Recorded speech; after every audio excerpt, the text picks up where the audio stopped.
लिख कर मैं समझती जी मैं इसको तो दोबारा से मैं बोलने समझ आ लगी। जाती है मुझे। जी, थोड़ा सा मैं शॉर्टकट में दोबारा बोलने लगी हूँ। हाँ अ, जी बाजी, हाँ जी, जी बाजी। मुरक्कब अज़ाफ़ी के बारे में हम बात कर रहे थे। ऐसा मुरक्कब इज़ाफ़ी दो या दो से ज़्यादा अल्फाज के मजमूए को कहते हैं, यानी कि दो या दो से ज़्यादा इसम इस तरह से एक साथ हों कि उनके दरमियान में उर्दू जुमले के अंदर का, की, के, को आ रहा हो। एक मिसाल मैंने यहाँ पे जी लिखी है, अहमद की बेटी के जी स्कूल के कमरे की खिड़की का शीशा। अब कितने अल्फाज हो गए? अहमद, बेटी, स्कूल, कमरा, खिड़की, शीशा।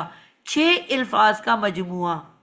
ये छह जी बाजी। अल्फाज मिल के एक मुरक्कब अज़ाफ़ी बन रहा है। ऐसे मुरक्कब अज़ाफ़ी को हम क्या कहते हैं? पेचीदा कॉम्प्लिकेटेड। मतलब। जी, ऐसे मुरक्कब अज़ाफ़ी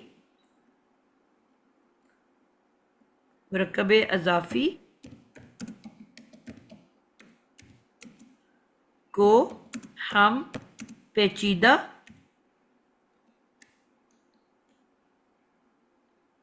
या कॉम्प्लिकेटेड कहते हैं। ठीक है, यानी कि थोड़ा सा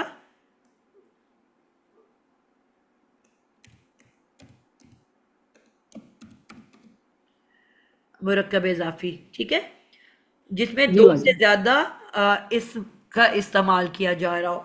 अब मुरक्कब इजाफी कहते किसको हैं? कि ऐसे दो इसम जिनके दरमियान में कोई एक के साथ दूसरे का रिश्ता हो, कोई ताल्लुक हो, या एक की दूसरी मलकियत हो, यानी कि वो उसको ओनरशिप हो। अब अहमद की बेटी, यानी कि बेटी किसकी है? अहमद की, यानी कि अहमद की मलकियत जी है, जी बाजी। या उसको वो ओन करता है, या वो उसको उसके उसका उसके साथ कोई ताल्लुक है। बेटी के स्कूल, अब स्कूल किसका है? बेटी का है, यानी कि वो उस जी स्कूल को का साथ उसका कोई कनेक्शन, कोई ताल्लुक है। स्कूल का कमरा, अब ये कमरा किसी और जगह का नहीं है, मदरसे का नहीं है, घर का नहीं है, स्कूल का कमरा है। ठीक है, तो कमरा किसका है? उस स्कूल का है, उसकी मलकियत स्कूल। है। कमरे की खिड़की, अब खिड़की किसकी है? अहमद की बेटी का जो कमरा है स्कूल का, उसकी खिड़की है। जी तो खिड़की का शीशा, अब शीशा क्या किसका है? उसी खिड़की का है। यानी कि ये सारे जो हैं आपस में भी इंटरलिंक्ड है, लेकिन हर एक इसम दूसरे इसम के ताल्लुक में भी मौजूद है। ठीक है, जी तो जी ऐसे बाजी। तमाम इसम जो एक साथ जुड़े हुए हो, उर्दू में उसके दरमियान तर्जमे में का, की, के आ रहा हो, लेकिन अरबी में वो लफ्ज सिर्फ इसम एक साथ जुड़े होते हैं। जैसे हम कहते हैं अल्लाह के रसूल, अल्लाह का रसूल। अब दो इसम साथ साथ हैं। उर्दू में हमने लिखा अल्लाह का रसूल। पहली बात कि जब हम इसको उर्दू लिखने का अंदाज मुख्तलिफ है, अरबी लिखने का अंदाज इससे बिल्कुल बरअक्स है। यानी कि जब हम उर्दू में लिखते हैं अल्लाह का रसूल, तो अरबी में हम लिखते हैं रसूलुल्लाह, यानी रसूल। कि आखिरी लफ्ज पहले आ जाता है, और बाद वाला पहले और पहले वाला बाद में चला जाता है। क्रॉस मल्टीप्लिकेशन, जी बाजी। रसूलुल्लाह। ठीक है, अब ये अरबी लिखने का अंदाज है, यानी कि हम एंड से शुरू करते हैं, पीछे की तरफ आते हैं। अब जिस तरह यहां पे मैंने लिखा है अहमद की बेटी के स्कूल के कमरे की खिड़की का शीशा, ये क्योंकि उर्दू का जुमला है, तो जब मैं अरबी में जी लिखूंगी तो इसको बिल्कुल ऑपोजिट लिखूंगी। यानी कि सबसे पहले मैं शीशा लिखूंगी, उसके बाद जी में खिड़की लिखूंगी अरबी में, फिर मैं कमरा लिखूंगी, फिर मैं स्कूल लिखूंगी, फिर बेटी, और आखिर में अहमद लिखूंगी। यानी कि ये अरबी में लिखने का अंदाज है। तो एक लफ्जों, सॉरी, दो लफ्जों या दो से ज्यादा लफ्जों, जब भी लिखेंगे उर्दू से अरबी करना होगा, तो आखिरी लफ्ज पहले, फिर उससे पिछला, फिर उससे पिछला, फिर उससे पिछला, यहां तक कि हम पहले लफ्ज तक पहुंच जाएं। और अगर इसी तरह अरबी का उर्दू में तर्जमा करना है तो भी हम उसको ऑपोजिट कर देंगे। यानी कि अगर अरबी में रसूलुल्लाह लिखा हुआ है तो हम उर्दू तर्जमा करते हुए पहले अल्लाह लिखेंगे और फिर रसूल लिखेंगे और दरमियान में का, की, के, जो भी इसको मैच करता है वो लिख देंगे। हम ये तो नहीं लिख सकते ना अल्लाह को रसूल या अल्लाह की रसूल, जो बेस्ट नहीं। उसमें सूटेबल होता है उसको बीच में ऐड कर दिया जाता है। ठीक हो गया। तो ये हमारा जी बाजी। लिखने का एक तरीका हमें समझ में आ गई। अब जो तो दो लफ्ज हैं उसमें तो हमें कोई मुश्किल नहीं है। हमें पता है कि जो मुजाफ होता है वो हमेशा हल्का फुल्का होता है और रफ़ा की हालत में, पेश की हालत में होता है। तो मैंने रसूल को हल्का फुल्का लिखा, ना उस पर अल लिखा ना तनवीन, और मैंने उसको क्या किया, पेश दे दी आखिर में। इसी तरह अल्लाह की किताब लिखना है तो मैं क्या लिखूंगी, किताबुल्ला, किताबुल। किताबुल्लाही। और जो मुजाफे इलही होता है अगर वो मारिफा है तो उस पर अल होगा, और अगर वो नकीरा है तो उस पर तनवीन होगी। तनवीन होगी। तो लेकिन साथ साथ होगा वो हमेशा मजरूर, यानी कि जर वाला, मुजाफ पेश जी। वाला, और मुजाफे इलही होगा हमेशा जर वाला। लेकिन हमने शेरवाल। कहा कि मुजाफे इलही कभी बदल नहीं सकता, वो हमेशा जर में होगा। लेकिन मुजाफ तीनों सूरतों में आ सकता है। जब वो नॉर्मल होता है, हमें पता है हर इस्म पेश वाला होता है, तो उसके बीच में यानी कि वो सिर्फ पेश पे एंड करेगा। लेकिन अगर उससे पहले मैंने इन्ना लगा दिया, जिसके बारे में हमने सीखा है कि इन्ना क्या करता है, अपने बाद आने वाले इसम को नसब में बदल नसब। देता है, जबर में बदल देता है। तो वही किताब अब जबर वाली हो जाएगी, किताबल्लाही। लेकिन अल्लाह में कोई चेंज नहीं आएगा, उसने जर की हालत में ही रहना है। इसी तरह अगर जी हरूफ बाजी। जर आ गया, मिन, अब मिन क्या करता है, अपने बाद आने वाले इसम को जेर दे देता है। तो मिन किताब बिल्लाही, अब इसने किताब को क्या किया, जेर दे दी। यानी कि आपने देखा अल्लाह में कोई चेंज नहीं आ रहा, अल्लाह ने हर जगह जेर ही की हालत में है। लेकिन जो मुजाफ है उसको आपने देखा कि वो तीनों हालतें कबूल कर सकता है। नॉर्मल होगा तो पेश जी वाला, बाजी। कोई ऐसा हरफ आ गया जो इसम को जबर में बदलता है तो वो जबर में भी चला जाएगा। कोई ऐसा हरफ आ गया जो इसम को जेर में बदलता है तो वो जेर में भी जा जी। सकता है। यानी कि ये तीनों जी बाजी। एराबी हालतें मुजाफ कबूल कर लेता है। जी। यहां तक समझ आ गई आपको? जी बाजी। ठीक है, ये तो हो गया सिंपल दो अल्फाज से बना हुआ मुरक्कब इजाफी। अब जैसे मैंने ऊपर मिसाल दी पेचीदा और कॉम्प्लिकेटेड मुरक्कब इजाफी, अब ये तो पहला जो है मुजाफ वो हमेशा पक्का पक्का मुजाफ है, उसने अपने कायदे से नहीं हिलना, उसने हल्का होना है, अल जी। या तनवीन उस पर नहीं आ सकती, लेकिन तीनों एराबी हालतों में आ सकता है। यानी कि इस कायदे के मुताबिक पहला मुजाफ बनेगा। लेकिन जो मुजाफे इलही है जो आखिरी, वो पक्का पक्का मुजाफे इलही है, उसने अल या तनवीन के साथ होना है और होना हमेशा मजरूर है, यानी कि वहां पे कोई चेंजेस नहीं आ सकती। ठीक है। तो जी। ये, लेकिन जो जी बाजी। दरमियान के सारे लफ्ज हैं, जो पीछे वाले का मुजाफे इलही बनता है और बाद वाले का मुजाफ बनता है, उनके साथ क्या किया जी। जाएगा। यानी कि जो पेचीदा पेचीदा मुरक्कब इजाफी में पहला मुजाफ अपने पूरे कायदे के साथ रहेगा,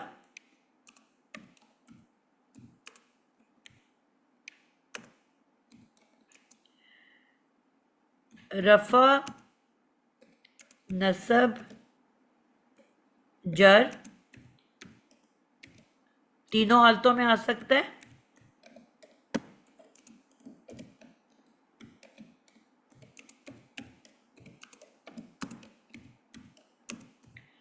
पर हल्का फुल्का होगा। ठीक है। जी और बाजी। जो मुजाफे इलई है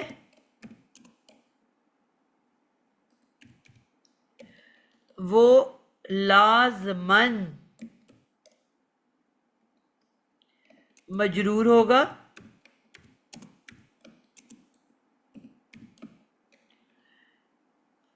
अल या तनवीन वाला होगा।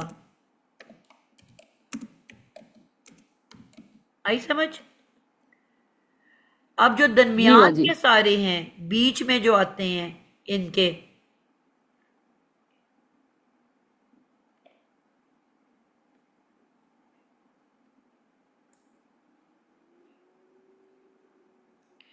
उनका क्या होगा? जो दरमियान में आएंगे सारे,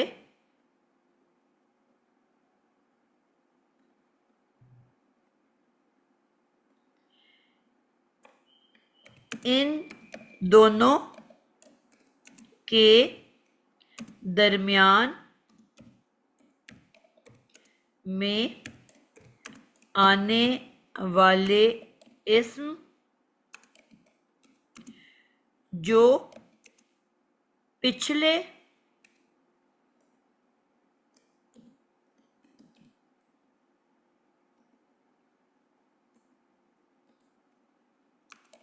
इस्म का मुजाफे इलई होगा,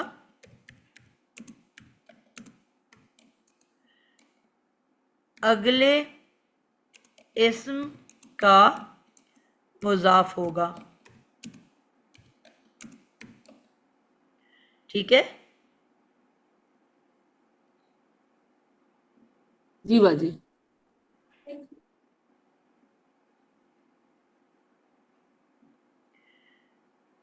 जी, अब आई डोंट नो आपको ये नजर आएगा कि नहीं आएगा। जी, अब इनके लिए क्या असूल हमने किया कि यहाँ लिख लेते हैं, वो अल्फाज जो एक साथ मुजाफ और मुजाफी इलई बनते हैं,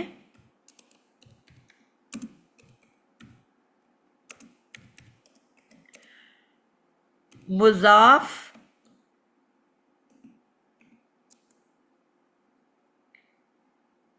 के असूल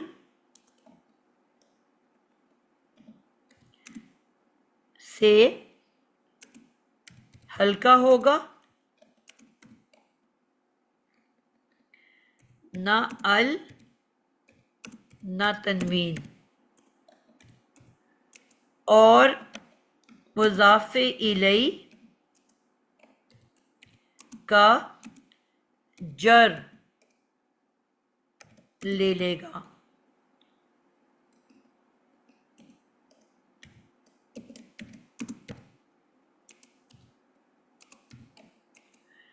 लाजमी मजरूर होगा। अब समझ आई? जी बाजी। क्लियर हो गया?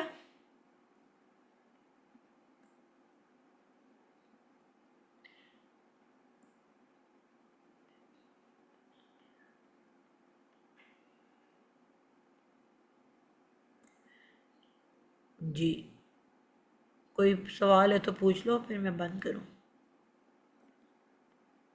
हाँ।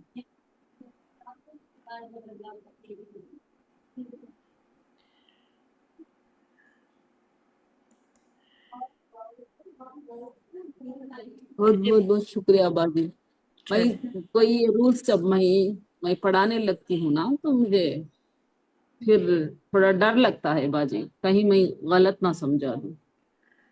नहीं, डरना नहीं मुझे, चाहिए, बस सिखाने से हाँ, सीखता है मुझे बंदा। समझाने में मुश्किल होती जी। है। मैं वो तो जब फिर मैं जब तक जब आपसे फिर देखो एक बेटा, बार मैंने ये समझना पहले दिन दूँ। आप लोगों को एक बात समझाई थी कि जब आप ये कहते हो ना कि मैं बहुत बड़ी उस्ताद हूँ और मैं आपको हाँ पढ़ाने बैठी हूँ, तो फिर आपको डरने की ज़रूरत है। जैसे हम जी सारे जितने भी टीचर्स हैं, हमने कभी अपने आप को उस्ताद कहा ही नहीं। अभी मेरे मुंह से टीचर निकल हाँ गया है। हम अपने आप को हेल्पर्स कहते हैं। ठीक है। जी बाजी। हाँ आपने सही कहा। जी। हम कहते हैं कि हम हेल्पर हैं। मतलब वाकई मैं अभी सीख रही हूँ। मतलब कल भी मेरी क्लास थी। तो जी मैं दो जगहों से सीख रही हूँ, मैं क्लासेस ले रही हूँ, मेरा अभी पूरा इल्म मेरे पास नहीं है। मैं अपने आप को अपग्रेड कर रही हूँ। तो हम सिर्फ ये कहते हैं कि जितना हिस्सा हमने सीख लिया है वो आपको सिखा रहे जी हैं। बाजी। हाँ वही वही तो बात है उसमें फिर बाजी। हमें कोई ये परेशानी की जरूरत नहीं है ना, जहाँ पे आपको समझ नहीं आ रही। मैं भी हमेशा कह देती हूँ कि मैं अपनी टीचर से पूछ के बताऊंगी। जी मतलब कि मैंने मुझे ये वाला हिस्सा नहीं याद, या मैं भूल गई हूँ, या मैंने पढ़ा नहीं है। आराम से कह के आप कहो कि मैं टीचर से पूछ के बता दूंगी। जी जब आप उस्ताद की जगह पे बन के बैठ जाओगे ना, फिर आपको ये होगा कि मेरी बेइज्जती ना हो जाए जी जी। और लोग क्या पहले कहेंगे। मैं पहले मैं जब कोई पढ़ाती थी तो ऐसा ही लगता था, लेकिन जब ये बात आपसे ही सीखी है बाजी। सही। मैं जब पढ़ाने लगती हूँ कोई बात नहीं आती तो मैं कहती हूँ मैं अपने उस्ताद से मैं कुछ मैं समझ लूँ फिर मैं आपको समझा दूंगी।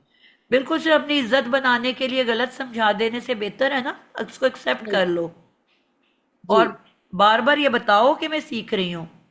सिर्फ हाँ जितना मैंने सीख लिया वो मैं आपको आगे पहुंचा रही हूँ। उस हदीस को देखते हुए जिसका मफहूम है कि एक लफ्ज भी आप तक पहुंच जाए तो आगे पहुंचा दो। जी।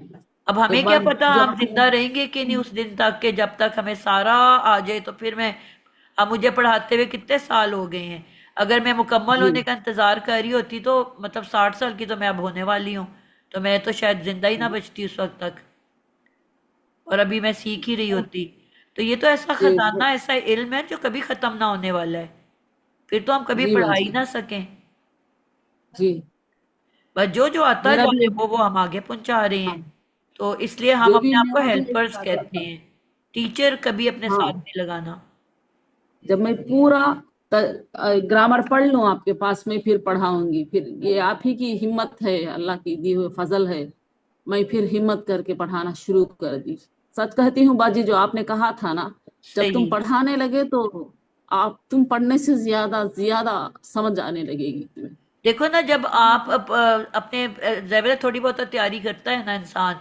तो जब आपको उसमें कुछ समझ नहीं आती तो 10 किताबें बंदा हाँ खोलता है, कोई नेट पे जाके देखता है, किसी टीचर से पूछता जी है। तो फिर वो चीज़ आ जाती है ना।